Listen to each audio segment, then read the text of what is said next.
We take 4 trillion doses of medicines across the world each year, which means half the world's population takes a medicine every single day.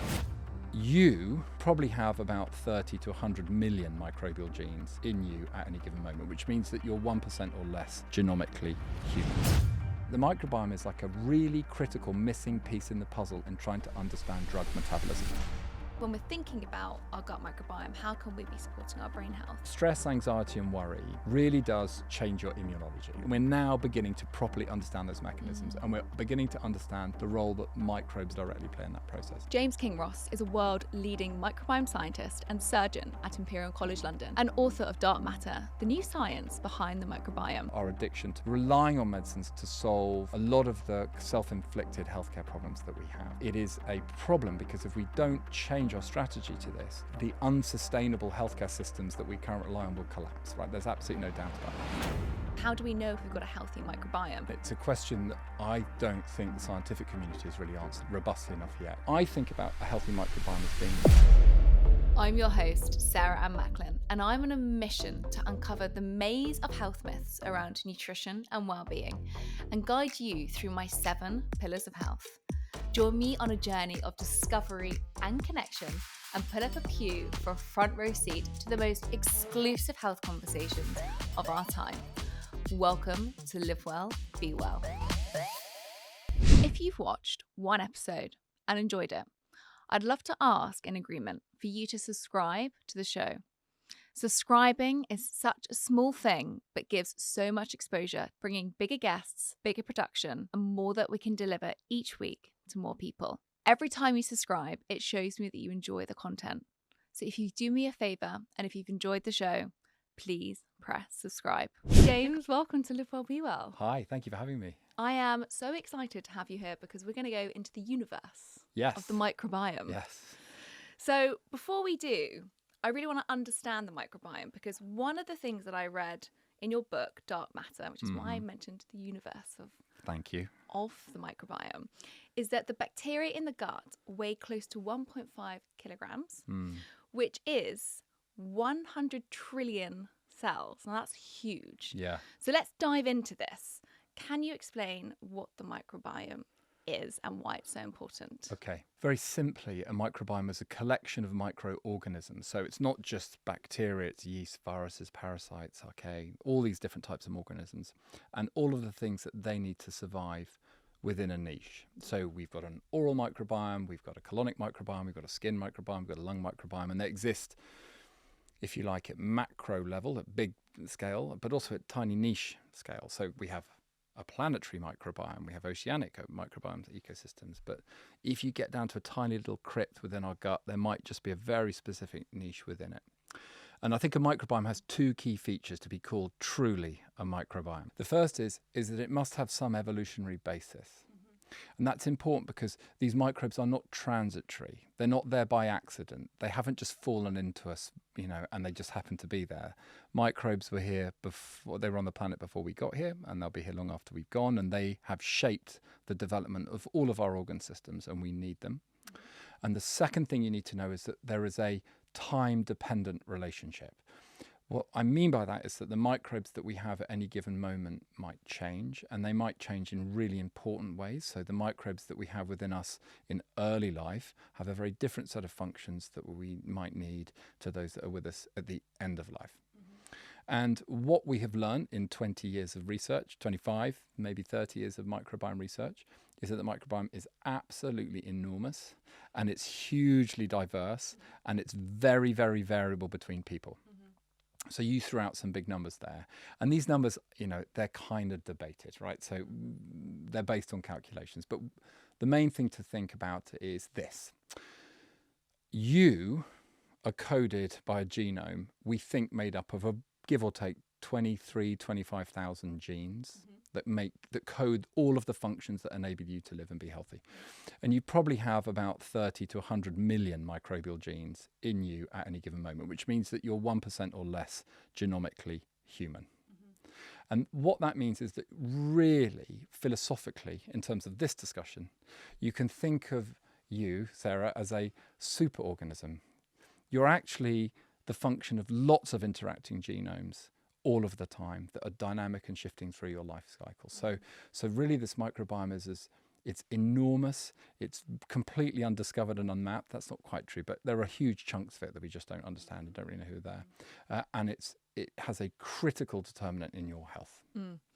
I think that's the overwhelming topic of this, right? That there is so much yet unknown, which is why I love it when you relate it to the universe, because there's just so much of the universe that we don't know, which also shows that in the next 50 years, we're going to discover a lot. But I think something that I'd love to know is, how do we know it's a very hard question, but how do we know if we've got a healthy microbiome? And I asked that question after you've just said, well, there's copious microbiomes. Yeah. So how do we know if we've got a healthy gut microbiome? Would we know that? Can we know that? And would we know about an oral microbiome, if that's healthy? Is that something that we can see more? It's such an interesting question, and it's a question that I don't think the scientific community has really answered robustly enough yet. The average person probably has about 500 to 1,000 species of bacteria in their gut.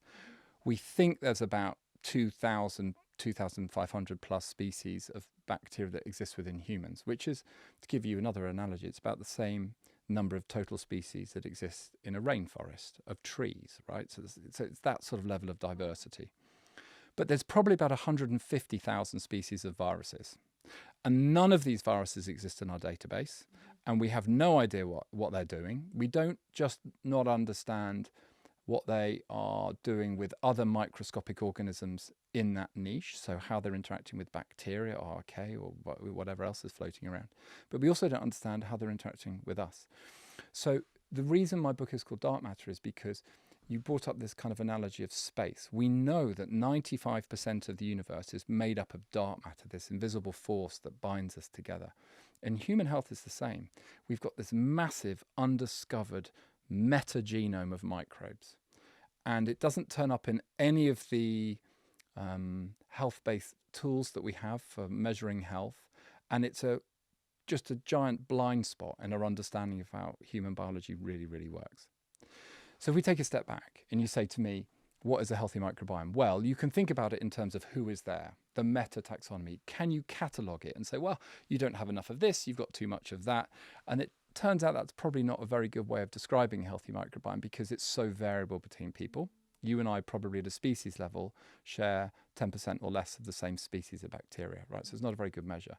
But what might be a better measure is, what are the functions of those bugs? Are they doing enough of the right things to keep you healthy?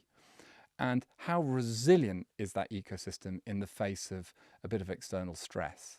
So I think about a healthy microbiome as being resilient, i.e. it can adapt to the demands of your lifestyle and that it has the correct functions that you need to keep you healthy, but also that it does that in a time-dependent way. Because I mentioned time at the beginning of my description. So the things that you need for a healthy microbiome in infancy are not the same things that you need in later life or in when you become older.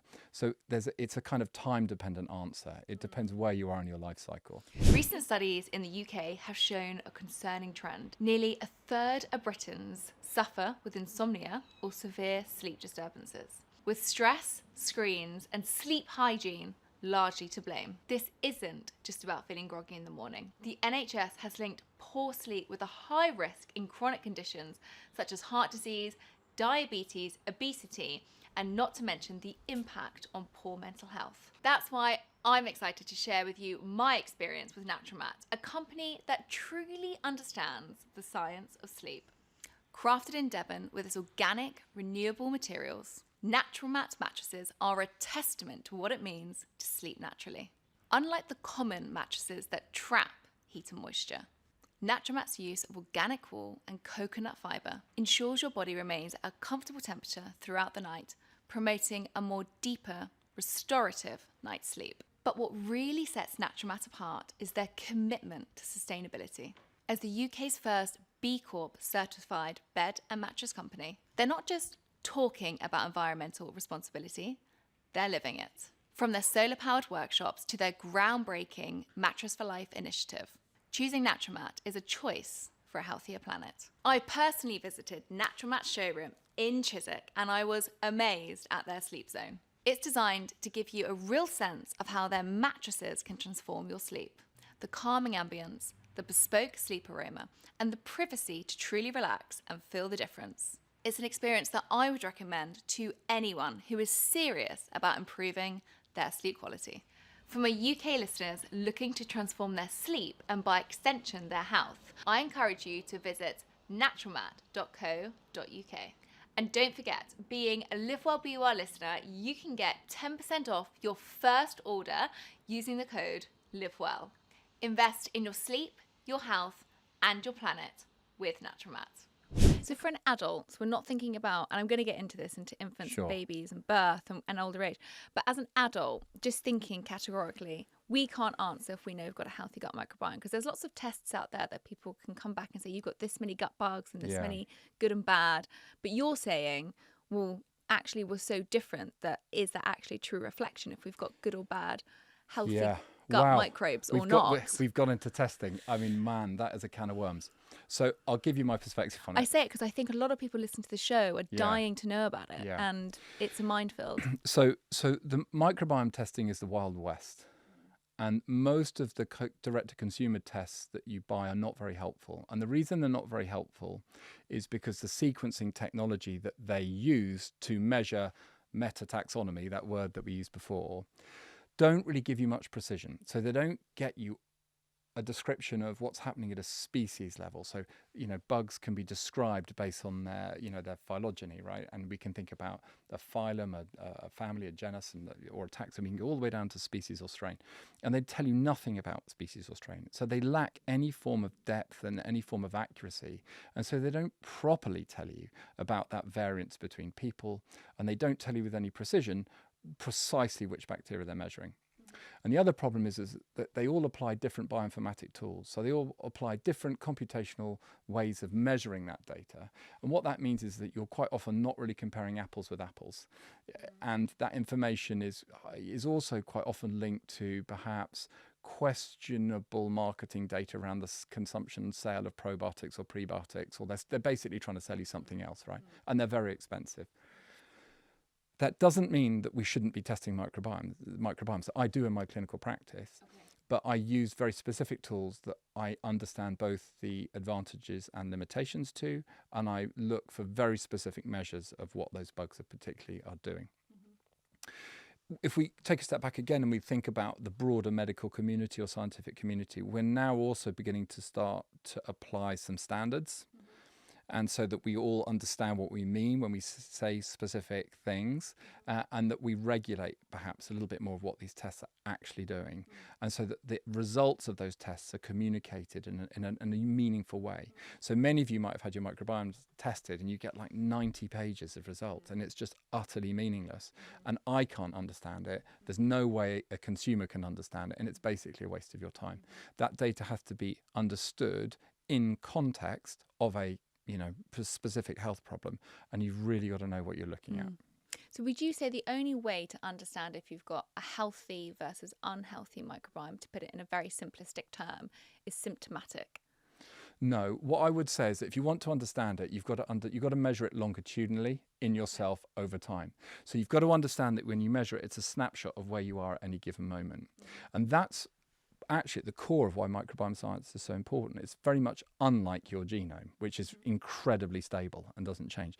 The microbiome is quite stable in terms of its metataxonomy, so who's there, right? It shouldn't really shift and change. But if you go out and take a medicine, you go out and take an antibiotic, you have an operation, you go away and you get traveller's diarrhea, it really will shift. And what you want to know is that it's coming back to where it was, where it should be in you. So quite often when I'm doing wellness checks in my patients or they come to see me, I say, actually, let's just get a baseline measure. And let's understand the limitations of that measurement, and let's put it in the bank and know that we've got a reference point for where you were at any given moment in time. And let's also just understand that it's not telling us about quite a lot of the other really key determinants of your microbiome health, like the virome we discussed. Most of these tests, they don't measure the virome at all. And let's understand that it doesn't tell us about function. And then we'll just apply those tools as and when we need them to give us those insights that we need. So they are helpful tests if they're used correctly and in the right way.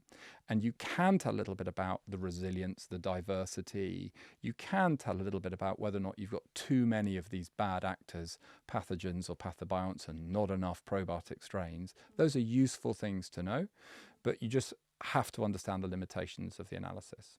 I think you can answer that question at a societal level and at an individual level, all right? And I think we'll start with the societal big picture because I think that's the more interesting question. I think what we've seen is a dramatic change in the microbiome since the Second World War, since the 1940s. And I think many of those drivers you would obviously think about. So nutrition and diet, you're super interested in. Obviously, that's important, right? We've got a westernized diet, high in fat, high in animal protein, low in fiber. You know, the gut microbiome loves a bit of fiber, right? We're just not getting enough. And these things are important. But actually, I would argue that there's been some much more damaging forces on the microbiome that are not often considered and properly talked about. And the number one has to be misuse of antibiotics, right? So we consume an extraordinary amount of antibiotics, 38 billion daily doses a year. Antibiotic prescribing has gone up by 65% globally since 2000. Most of these antibiotics are prescribed in children. Most of them are prescribed in the low and middle income countries. And most antibiotics, 80% of antibiotics, are not used in humans, they're used in animals. And they're used to sustain our farming practices, right? It comes back to food production. And this has been catastrophic for the global microbiome, for the planetary microbiome, because in a space of 70 years, we've had an industrialization of that, the manufacture of and misuse of antibiotics. And we see from endless epidemiological studies, really good longitudinal studies in individual cohorts, that if you have recurrent dosing of antibiotics when you're very young and your microbiome is developing, so between the age of, birth, or even, we can get onto the maternal microbiome because that's another interesting concept, but certainly from birth to about the age of 5, and you're having broad spectrum antibiotics, the consequences of that on your microbiome are very significant. Now, we can get into the weeds of antibiotics, but other kind of important factors would be our complete reliance on polypharmacy. So taking multiple medicines to try and solve our diseases of progress. So we take 4 trillion doses of medicines across the world each year, which means half the world's population takes a medicine every single day. And many of these medicines that we take that we don't think about as being antibiotic are in fact antibiotic. So particularly medicines used in mental health problems like antidepressants, very good example, right? Painkillers, proton pump inhibitors, medicines that help regulate our lipids, our fats in our blood, all have a very significant impact on our gut microbes, and we just don't think about it. Also, we've got other big kind of social economic forces. So we're becoming urbanized. And when you become urbanized, lots of things happen. You don't just become more exposed to pollutants or kind of environmental toxins like plastic, but you also change your social network. Our social networks are changing, which means that family sizes are shrinking. The real world network of people that you hang around is getting smaller. And on top of that, we've got a global population which travels, which moves between communities. And these things are so important in the evolution and development of the microbiome in early life. So the answer to your question, I believe, is that some people are vulnerable because their microbiome is damaged at a very early moment in their life where it's very susceptible, where it lacks that resilience that we talked about that defined a healthy microbiome. So in my practice, you talked about irritable bowel syndrome. Terrible name. Terrible name for an awful condition which really destroys people's lives. I always take an antibiotic history and I always go right back to early life. I'm like, when you were a kid, were you an ear infection kid? Were you a tonsillitis kid? Were you a kid that had allergies like eczema? Were you a kid that had your appendicitis out, your appendix out? Because these children always get high doses of antibiotics. And, you know, the mean dosing of antibiotics in children is really, really frightening. So that's the answer to your question. A caveat. I'm not anti-antibiotics, right? Antibiotics are really precious, really important drugs. I work in a hospital where Alexander Fleming, discovered penicillin. I can't do my job without antibiotics. But we have to just be so much more careful with how we use them because frankly, they don't work anymore anyway. We're running out, and that's another problem, right? Yeah. So we need antibiotics. And if you're sick and you're listening to this and you've got a bacterial infection, and your doctor says, hey, you really need them, take them. We can talk about what you might want to do to protect yourself whilst you're taking them. But I think what happens is that some people just don't have their microbiome constructed and assembled adequately, and that means it lacks that resilience. And then when they become adults, they simply cannot adapt to an environment which stresses the microbiome and stresses the gut on a daily basis. If you've had high doses of antibiotics, how should we be thinking about this? Or if you're somebody taking antibiotics now, what's the protocol to protect the gut microbiome? So I think when you're taking an antibiotic, there's a couple of things you should do. I mean, the first thing is you just talked about sensitivities. So you want to have a discussion with your physician that goes, hey, am I taking the narrowest spectrum antibiotic that I possibly can for this particular problem that I have? That means that they should be culturing whatever they think is infected and really trying to identify that particular bug, so we make sure you are on the right antibiotic that you precisely need. That's number one. Number two, you should be thinking, well, how do I protect my ecosystem, and how do I make sure that the antibiotic that I am taking is working as effectively as possible? And then diet and nutrition becomes so important. So we know people that have a westernized diet, that have a high fat, low fiber diet, high in animal fats, their antibiotics don't work as well, and they have higher rates of antimicrobial resistance. And if you take a high fiber, plant-based diet when you're sick, that reverses that trend, and it's really impactful. There's this old sort of cliche, isn't there, of people who are sick, they get by their bedside, they have a big bottle of Lucozade and have sugary drinks, and you buy sweets for your family members. That is just absolutely the wrong strategy, and that's got to go. Isn't that mad though? That's what hospitals are laid out to be like. Yeah. So when I was in hospital, my wonderful mother would traipse to M&S or somewhere outside and bring me in fresh food to eat because it was just so poor. And it's interesting that actually when we need it the most, would you say, we're actually just laced with ultra processed foods? We do. I remember when I was a very junior doctor, trundling through the resus bay of this emergency department I was working in. This poor woman was having a heart attack, and back in the day, we used to dissolve blood clots with quite strong drugs. And I remember we were thrombolizing her, and I just walked in. I turned my back for 2 minutes. The next minute, she was eating a bucket of chicken wings. So nutrition and diet is something that is often in a stressed, busy hospital environment where we don't fund and pay our dietitians enough, and we don't have enough dietetic resource. It's the thing that gets forgotten. But if you're coming back to our question and you're taking antibiotics and you're sick, it's the one thing that you can have absolute control of. And actually the choices that you make are extremely important. So no ultra processed foods, please, no refined sugars, no booze, sorry, but no booze. If you're sick, you shouldn't be doing it anyway. And trying to move towards a plant-based diet. And you can supplement that with some fermented foods that will help improve the diversity of the microbiome in your gut. And you can even supplement it with either a prebiotic or a probiotic. Either of these things are fine. Or during. So it won't kill the probiotic or the prebiotic, because that's what I thought, that if you took a probiotic during it, it basically just kills it anyway. Well, that's probably true to a degree. So it will have an antibiotic effect, assuming, of course, that the probiotic strain is sensitive to antibiotic that you're taking. So that is true. But no, some will culture and will engraft. And what when you take an antibiotic, it's interesting, isn't it? We rarely think about the effect that it might have on our kind of other microbes. So if you take a broad spectrum antibiotic, you will probably have a decline in your gut microbiome population by about 40,000 fold. You'll have an absolute decimation of that ecosystem. And there were some quite interesting studies that were done at the University of Washington that were published in, I think it was Cell about a year and a half ago, 2 years ago, that they took a group of healthy people and they gave them a single dose of a broad spectrum antibiotic called azithromycin. And then they compared them to a control population and also to a group of patients that have been in intensive care. And what we found is that some patients in that group were very susceptible to antibiotics and in terms of their microbiome. And what they saw is a catastrophic loss of diversity that in some cases just never recovered. And that was a single dose of antibiotics. In fact, it was so bad, it resembled that of an intensive care patient.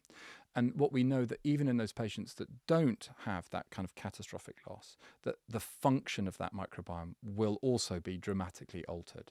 So all aspects of the microbiome are changed. And when you damage any ecosystem, you damage a rainforest, you damage an oceanic ecosystem, you damage, a reef. What happens is that there are winners and there are losers. So what will happen is you'll kill out all of those lovely mutualists, but there will be some resistant strains that survive, and those tend to be in actors that are perhaps less good for our health, and they will bloom and they will become abundant, and they will then have secondary health implications. So I see a lot of patients in my practice who have what I would refer to as sort of post-antibiotic microbiome scarring that's been labelled as IBS. And what happens? They get to see a doctor who says, well, you've got bacterial overgrowth, so we'll give you more antibiotics. And they get more antibiotics and more, and they just go round and round and round in a cycle. And what we lack in clinical practice is this idea of microbiome conservationism, this idea that actually you are dealing with a sophisticated biodiverse ecosystem that's highly individualized, and actually what it needs is a bit of TLC. It needs some rest, it needs some space, it needs some room to grow back. And quite often that's a less is more strategy, right? It means thinking about that individual holistically. It means making lots of incremental changes to their kind of healthcare strategy, whilst you give the microbiome a little bit of time just to bounce back to where it is. And sometimes it will do that just on its own. So again, standard good medical practice. If you're unwell and your doc says you really need this medicine, take the medicine and don't feel guilty and don't worry about it. Okay. But what you can do is do things to conserve the microbiome and to protect it. And I'll talk about that in a second. So that's number one. And if you're in pain, take the painkiller, right? Like, for God's sakes. But some people don't. Some people are terrified. I have some friends that will not, doesn't matter how ill they are, they will not take paracetamol. Yeah. So well, paracetamol and microbiome, super interesting. So, like, the most studied drug of all time, don't know how it works, right? We know some of it, but the majority of it we don't really know. It turns out microbiome, an important determinant of how paracetamol works, because paracetamol requires lots of sulfur to detoxify some of its co-metabolites in the liver, and the microbiome is a sink for sulfur. It needs sulfur. It loves a bit of sulfur. And if you've got too many Clostridium in your gut, you don't have enough sulfur to go to the liver, and you can't detoxify paracetamol. And we think that explains a part of the susceptibility some people have to the toxicity of medicines. So a major kind of the second answer to your question is that the microbiome is like a really critical missing piece in the puzzle in trying to understand drug metabolism. So we think about it almost exclusively in terms of human enzymes, human biological functions, but bugs have this massive catalogue of enzymes to break down drugs. And they also have lots of indirect ways of affecting how drugs work, but also how toxic they are. So I work in the field of cancer and cancer research, and that's hugely important for how chemotherapies work. Really, really critical. But I think there's a kind of more philosophical answer to your question, right? And it comes back down to our addiction to medicines and our addiction to relying on medicines to solve, a lot of the self-inflicted healthcare problems that we have. And it is a problem because if we don't change our strategy to this, the unsustainable healthcare systems that we currently rely on will collapse, right? There's absolutely no doubt about that. And here's where the microbiome comes in, because what we need is an evolution from 19th and 20th century ways of thinking about healthcare and how we treat diseases. We're trapped in a cycle where actually the solution is for pharma companies to keep us in an extremely profitable state of remission. Right, so immune-mediated conditions like rheumatoid arthritis or inflammatory bowel disease, you take these very, very expensive immune modulators, which don't cure the disease. They don't solve the problem. And I'm arguing that part of the reason that we've got into that mess is because we have applied 19th century logic to the treatment of infectious disease, right? So we germ theory, transformative concept that saved millions and millions of lives and allowed us to be tremendously successful in the population to grow. But we're still trapped in that cycle of all germs are bad, kill all known germs dead. And the consequences of that has been a pandemic of immune-mediated diseases because we don't have a healthy microbiome to educate our immune system. And then we are trapped in a cycle where we are reliant on drugs to solve problems like a mental health crisis, an allergy crisis, an immune-mediated crisis. We've got an obesity pandemic that require all of the drugs that you've just labelled and just given us examples. And so what I'm saying is that actually we've got to rethink things. at a really profound and fundamental level. What we need is to evolve from germ theory to a microbiome theory. And a microbiome theory still says pathogens are bad, you need to kill them, and we need to develop more precise ways of doing that. But actually, microbiome conservationism is a form of healthcare prevention in and of its own right. It's a goal that we should all sign up to. Well, you mentioned in your book, and maybe you just said it there, inflammation aging. Yeah, inflammaging. Inflammaging. Yeah, I'm sorry. I've got lots of neologins today. Yeah, apologies. Yeah. Can you talk to me about this? Because we're Sure. touching on mental health just now. Yeah. It's and we're talking about, you know, many people here might be on SSRIs, many people here might be struggling with their mental health, and we do know that the gut and brain axes are one thing, that they're connected. They work via the vagus nerve, and we've talked about this a lot with Dr. Felice Jacker that's come onto the show. I talk about this a lot as well from the research that I do, but I think it's really important that I've never heard of this term. And I think when we're thinking about our gut microbiome, how can we be supporting our brain health and the inflammation kind of status in our body, what's happening? We're living longer, but we're not necessarily living happier. So we've solved some of the really big problems that used to kill us in the 19th and 20th century, like, pneumonia or, other infectious diseases. And the result is, we're living longer, but necessarily our quality of life is not necessarily improving with it. And what we really want to do is to live a long life, but a good quality of life that allows us to live the life that we really want to live, and to give, that to be active members of society, and to enjoy life and to have fun. And one of the arguments is that the reason we cannot live a long life is because we are suffering from an epidemic of inflammation, right? And inflammation is, of course, directly influenced by the consequences of living in an urban environment and of all the kind of drivers that we talked about before. But it's also determined by microbes. So microbes have that very important evolutionary relationship with our immunology. Like they have shaped how our immune system has evolved, and they determine how it functions on a day-to-day basis. And the way to think about it is that you've got an accelerator, which is inflammaging, that does harm, but you've also got a brake. And the brake is immunosenescence. It's how you slow that whole process down, right? And what you want is a nice little balance. So you're not going too fast into inflammaging, and you're pressing the brake and holding things up. So when you look at the microbiomes of people that live over the age of 100, as multiple groups have done around the world, we know that they have something distinct in their microbiome.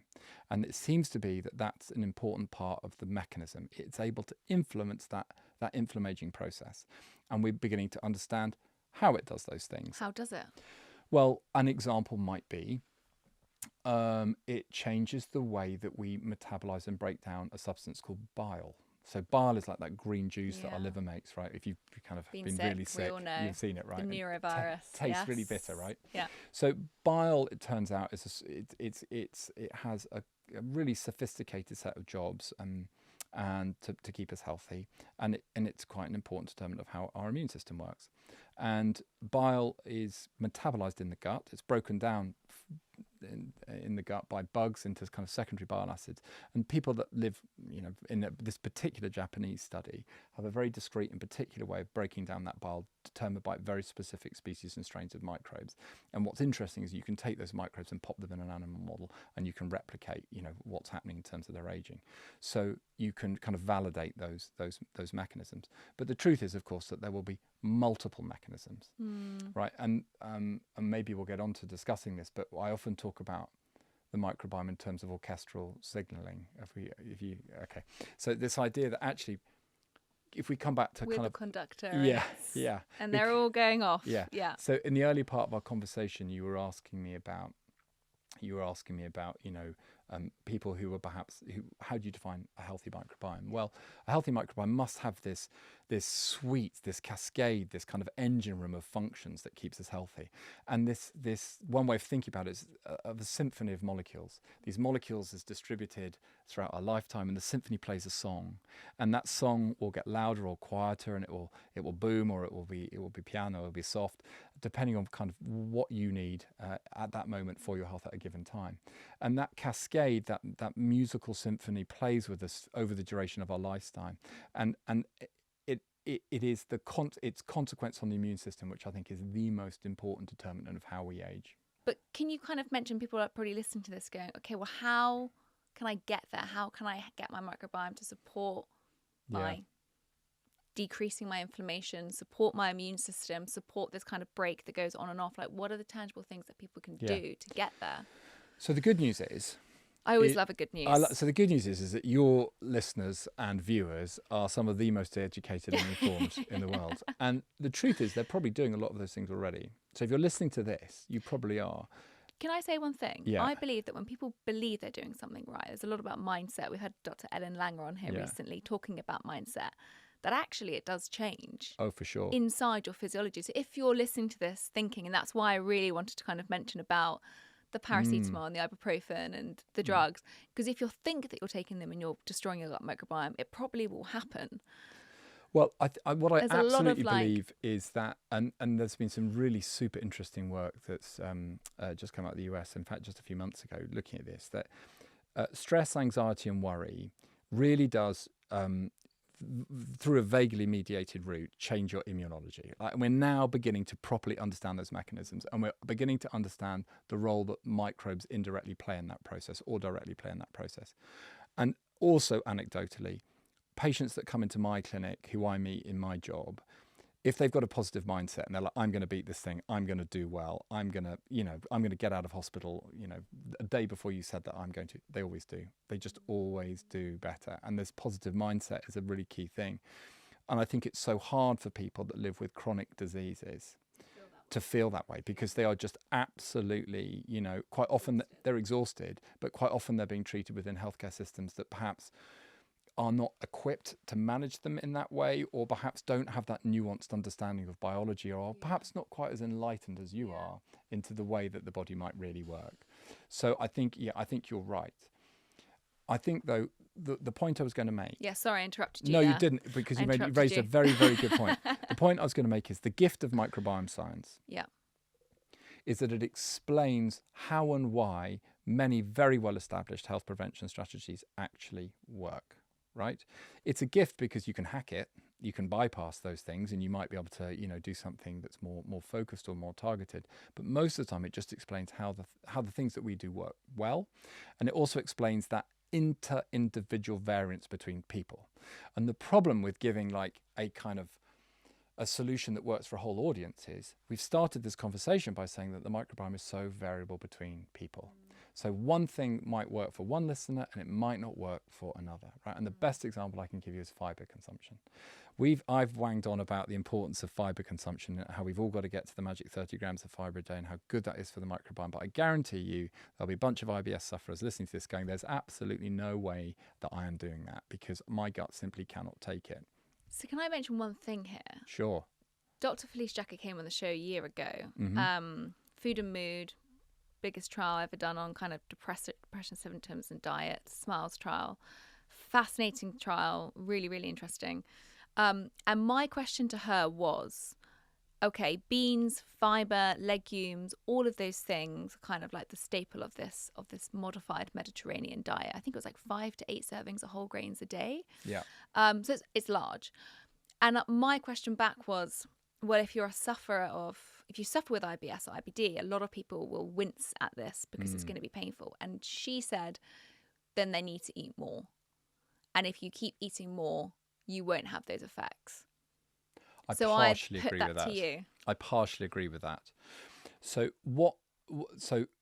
again, I'm trying to think of a good analogy, like analogy that might work. Imagine you've got a garden, right? And your gardens are kind of a bit dead, and you don't have plants that have grown very well, and the soils are kind of a bit tired. You can't just go into that garden and stick a bunch of plants into that dead soil and expect them to grow. It just will not work.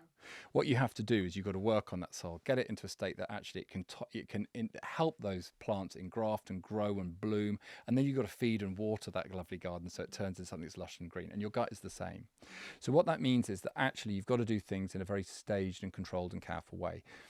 Quite a lot of the time, patients that come to see me in that very particular instance are pretty damaged individuals who've probably at the end of their tether, who've tried lots of exclusion diets, lots of extreme online diets, who've been told that it's all in their head, that they're making it up. They've been discharged from other kind of clinical services, and they first of all just need a bit of reassurance. This is not made up. This is something real. And then they need some very careful screening to look for other gut-brain interactions that might be actually underlying it and driving a lot of that. The second thing is that you've then got to say, well, okay, let's just get this under control and get the symptoms okay. And quite often that means a bit of an exclusion diet to give some control. And then it's a bit like, another analogy would be treating an allergy. What you're wanting to do is to slowly and incrementally introduce foodstuffs so that actually the microbiome has a chance to adapt and to evolve with the nutritional intake so that it develops the enzymatic functions to break down the fibers and you're not hosing out hydrogen and then bloating and having agony. And it usually takes anywhere from 6 weeks to 6 months. It's a process, right? So if you just go and eat 30 grams of fiber a day, it'll be misery. You'll be so unhappy. And you've got to do these things slowly. So if you come and see me or if I talk to people, I say, look, we're only going to do this if you work with a dietitian. I've got an amazing dietitian who I work with, and we say, look, we're going to lay out the journey, and this is how we're going to go. And we're also going to be understanding that we're going to do things, we're going to be able to flex and shift and move if things are not quite going in the right way, because there is no one size fits all. And the microbiome is helpful because you can measure the microbiome, you can measure its functions, and we are beginning to do things in a really targeted way. So things are changing. So psychobiotics. Yes. A term. What is that? Because I think a lot of people have heard about probiotics, and we've just spoken about that. Yeah. And you seem very kind of for probiotics, especially if somebody's had antibiotics or if they're on any type of medication and treatment, to take them. And we spoke about fiber, which is a prebiotic and kind of that fertilizer for the gut, and kind of, increase that slowly up to 30 grams a day.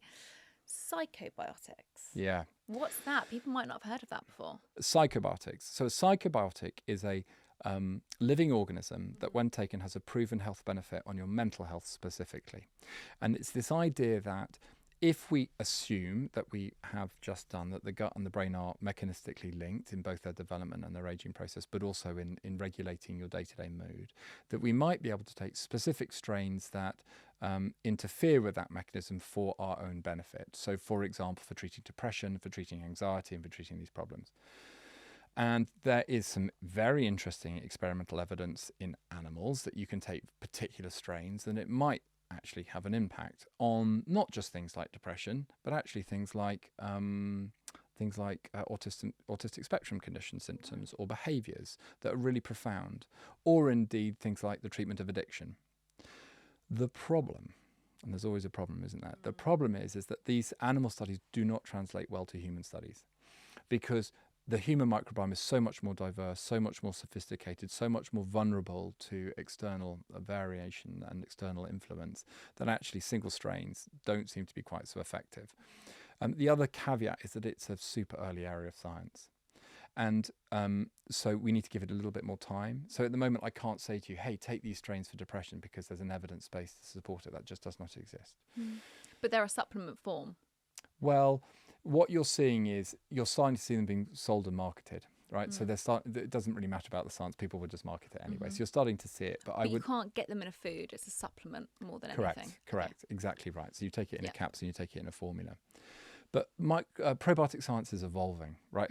Super, super fast. So we're now getting into an age where actually we're discovering probiotic strains not from the environment or from animal studies. We're discovering them from human studies, and we're beginning to engineer bacteria. So we're beginning to apply this kind of science called synthetic biology to recode bacteria to do things that we really want. And that's important because at the moment probiotics are classed as foods. They're foodstuffs, right? And they're regulated as foods. But they're probably in future going to be regulated as medicines. So next generation, what we call second generation probiotic strains they will be prescribed by your doctors and given for you in a very different and targeted way. And to be honest, that's what we need, because the consumer problem with probiotics is they just don't know which one to take and for why. And the evidence base is so confusing and overwhelming for doctors, let alone for consumers, that actually we're just taking strains hoping that they work, and sometimes they just don't. Fecal transplant. Okay. Let's just get straight to poo. Let's do it. Because I find this totally fascinating. And please correct me if I'm wrong, because I haven't written this down, but it's something that I remember reading. Was it true that they took a fecal transplant from somebody who was autistic or neurodivergent and put it into a animal, and Yeah. that transferred the neurodivergent traits? Correct. Yeah. That is mind-blowing. Mad, isn't it? Yeah. Where is the landscape now on fecal transplants? I'm just thinking, I've got a niece and nephew who are autistic. Mm-hmm.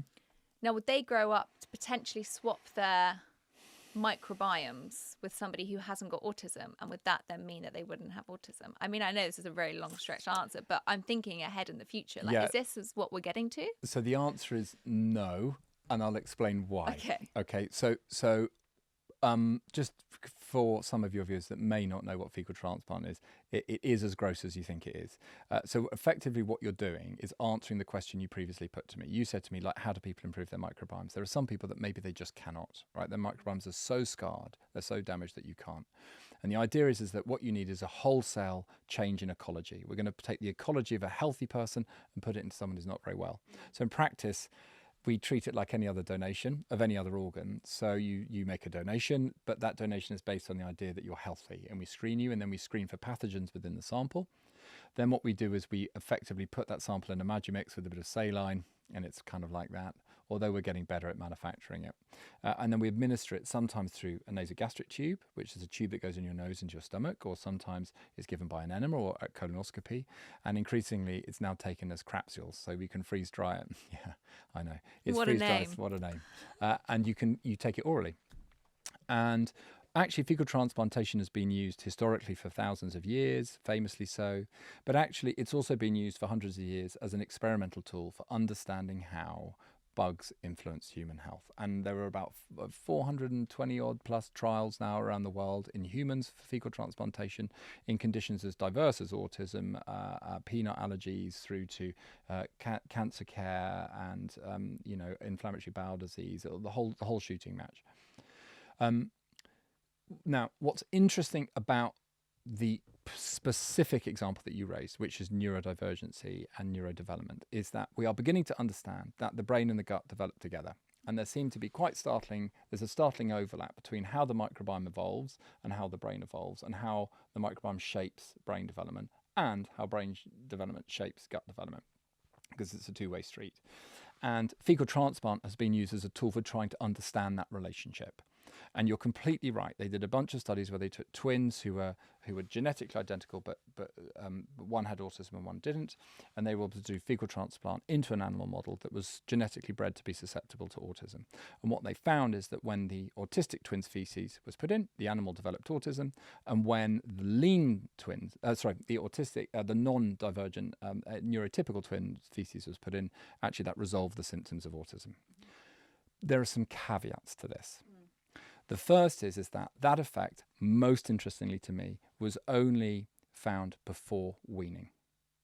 After weaning, the effect stops, which is extremely important because it says, look, there's a window where you can engineer the microbiome to influence brain development. Perhaps after that window was closed, it might be very difficult to reverse it.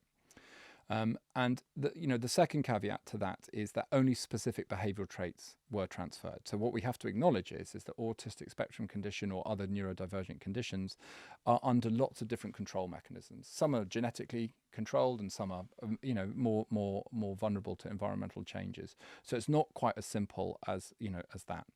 But what we know is that many children with autistic spectrum condition have abnormal gut function. Many of that is defined because they have particular eating habits, which are perhaps a symptom of their condition. But even when you account for that, we know their guts are different, their microbiomes are different. And we know that actually many of the microbes that are different seem to be very important precursor producers for neurotransmitters and things that seem to be important in brain development. So it's an interesting area where we might be able to say, look, we've got a new target suddenly. We've got a new way that we can develop perhaps protective methods for protecting the development of autism, but also for treating its worst symptoms. Same thing exists, by the way, in neurodegenerative conditions. Same thing exists in conditions of brain aging, right? So with Alzheimer's and dementia, this Correct. Correct. Wow. Same effect, right? Because it's mediated by the immune system, and bugs are the puppets of the immune system. Bugs produce amyloid. They produce these proteins that we find in the brains of people with Alzheimer's. we find oral microbes produce lots of proteins that seem to be overly abundant in people with Alzheimer's. So the gut-brain axis is so critical, it's so important because it gives us a new way to prevent and to treat these conditions of the brain by leveraging the microbiome. And that's really exciting. So do you think that's where some Alzheimer's or dementia and on a whole treatment is going to start going on fecal transplant? Well, I think so. The thing with fecal transplant is that it's a blunt instrument, right? We don't really know how and why it works. We're getting better at it. We're doing a bunch of trials working it out. But actually, it may be that you don't have to give the whole community. It may be that the thing that's having effect is these things, this dark matter that we talked about at the beginning of our conversation, right? We just don't know what it is. But it might be that actually we don't need to give the whole ecosystem. We can just give specific communities, specific networks of microbes, or even the things that they make and that they produce. So what you will see is that we will begin to synthesize these kind of communities of microbes into targeted therapies. And the evolution of all of this science is that actually we're going to start making drugs to target the microbiome. So instead of making medicines that are designed to attack our genomes or to address failures in our own biology, we're just leveraging and targeting the microbiome instead. And therefore I think microbiome, FMT that's why I said no to your answer. Has anything ever gone wrong with FMT? Yeah, totally. So in the early days, we had problems where pathogens were getting through the screening process, and there were some deaths in the United States from that, because quite often you're giving it through a nasogastric tube. You can have complications from doing that if the nasogastric tube is in the wrong place. But you also see these kind of weird and wonderful side effects because the microbiome is so important for determining so many of our health aspects. Some people after FMTs become obese. Some have. There was an interesting story that was in the lay press a few weeks ago about a young guy with Crohn's disease having an FMT, and his FMT was given to him by his mother, and he started developing symptoms of the menopause because she was on HRT. So we've got weird case reports of people with alopecia, so they're completely bald and their hair suddenly grows back, and that's actually the critical point. It's another reason why I've said no to you. It might be that we are, with the best intent, treating people with FMT to treat a chronic condition for which there is no cure. But it might be that we are inadvertently setting them up onto a trajectory for a chronic disease state that we don't fully understand. Yeah, right? It's so new. It is an experimental tool, which is why, health warning, please don't give yourself your own FMT. Please don't go on YouTube and do it. Because there are people, just please don't do it. Yeah, if you are just like, because there are people out there doing it, right? And it's absolute madness, right? So I think it is an experimental tool that should only be given in a regulated way by clinicians that really understand, who are kind of properly, ethically approved to do it. So moving on from poo to something that people might not expect me to say, and I didn't expect myself to say this, if I'm honest. Fertility. Yeah. Now, I have never thought, we've done a lot of fertility podcasts on the show, and we've spoken, and I'm not sure whether fertility could also overlap with menopause, which is very different, but whether our microbiome affects women's health from having a baby and being fertile to even your kind of menopause symptoms. What is the landscape there? Because even saying that in this conversation, people might go, whoa, she's jumped from fecal transplant to having a baby. Yeah. How is that possible? I mean, we've got a global fertility crisis. Well, yeah, it's dropping a lot. Right, alarmingly. And not just for women. You're exactly right. That was going to be my next point, right? So this is a problem for both sexes, for both genders. And again, you've got to put it into context. So I said to you, about an hour ago, I think, that look, what we need to do is move away from 19th century medicine and understand that the destruction of the microbiome is causing a pandemic of non-communicable immune-mediated diseases. Fertility sits in that wheelhouse, right?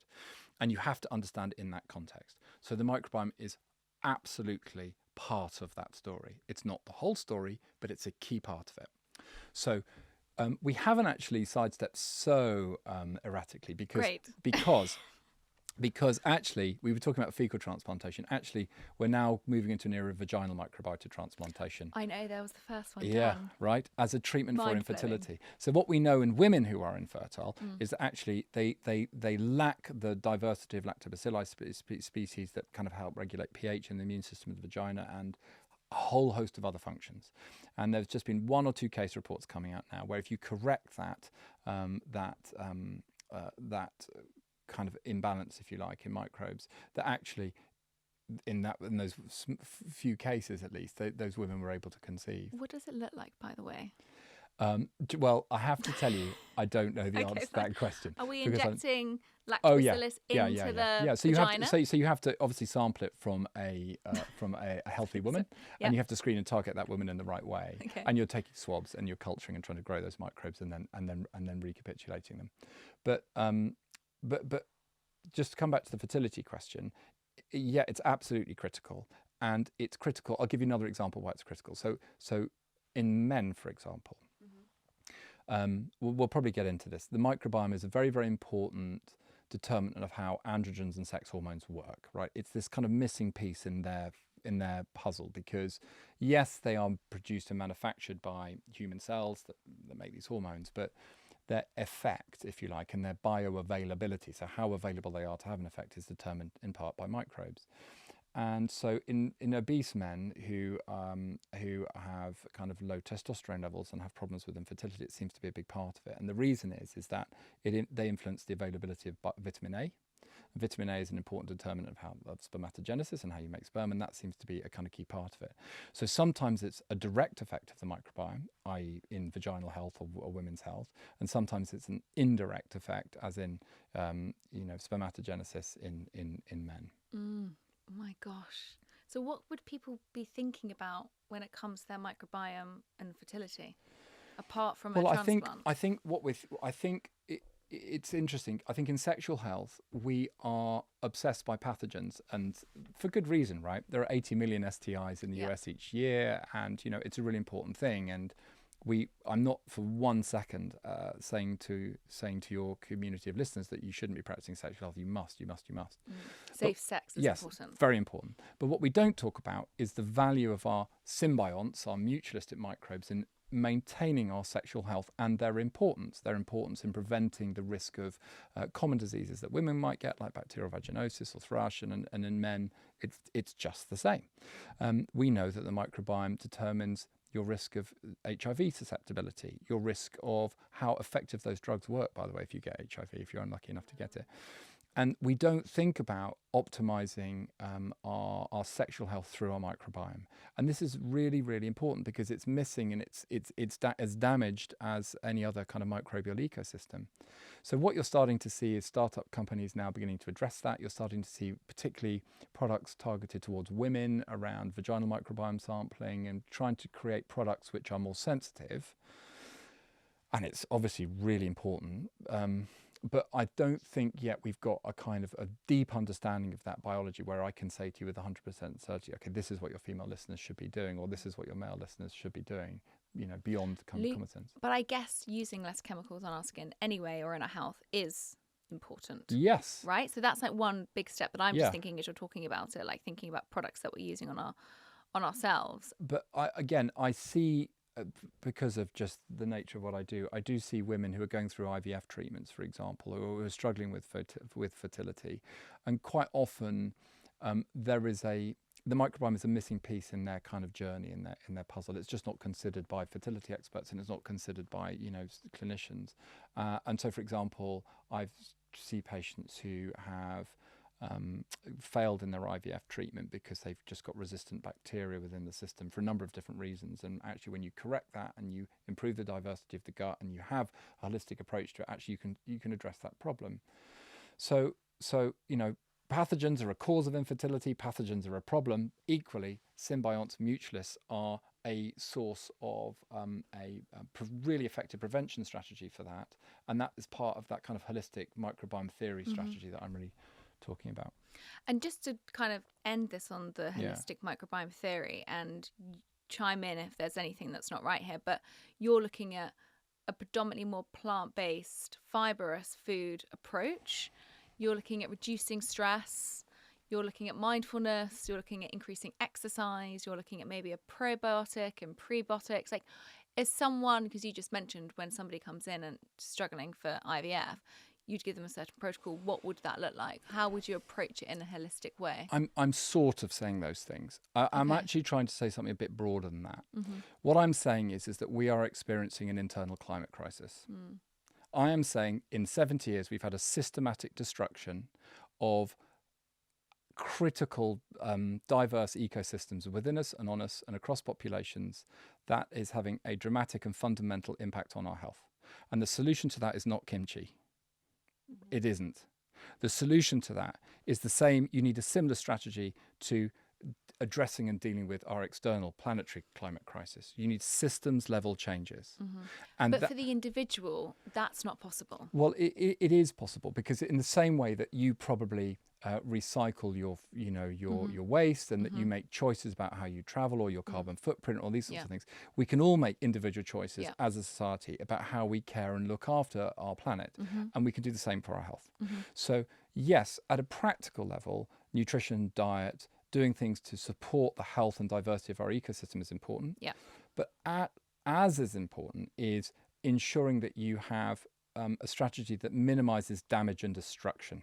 But what I also think it's about making more practical decisions about how we plan urban environments, how we care for the elderly, how we bring up our kids, the messaging around breastfeeding, the messaging around kind of critical determinants of the evolution of the microbiome at those moments in life when you can really action it.